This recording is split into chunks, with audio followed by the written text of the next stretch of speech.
கீரை சாப்பிடுங்க sir, iron and protein நிறைய எடுத்துங்க அப்படின்னு சொல்லுவார். இதை முதலே சொல்லியிருக்கலாமே சார்.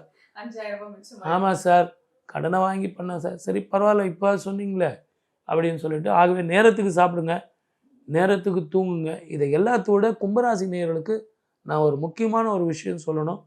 இதே மாதிரி வாழ்க்கை எனக்கு போயிடுமா அப்படிங்கிறத எண்ண வேண்டாம். கொஞ்சம் விட்டு கொடுத்து போங்க, அரவணைச்சு போங்க. எனக்கு தான் எல்லாம் தெரியும், நான் தான் சரி அப்படிங்கிறத விட்டிங்கன்னா முதல்ல வீட்டில் நிம்மதியும் சந்தோஷம் வரும். இல்லைனா அவமானப்பட நேரிடும்.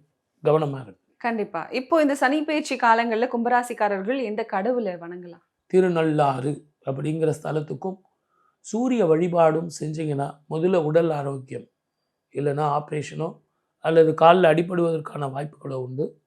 அதே மாதிரி திருநள்ளாறில் போய்ட்டு தர்பாரண்யேஸ்வரருக்கு நல்லெண்ணெய் வாங்கி கொடுங்க.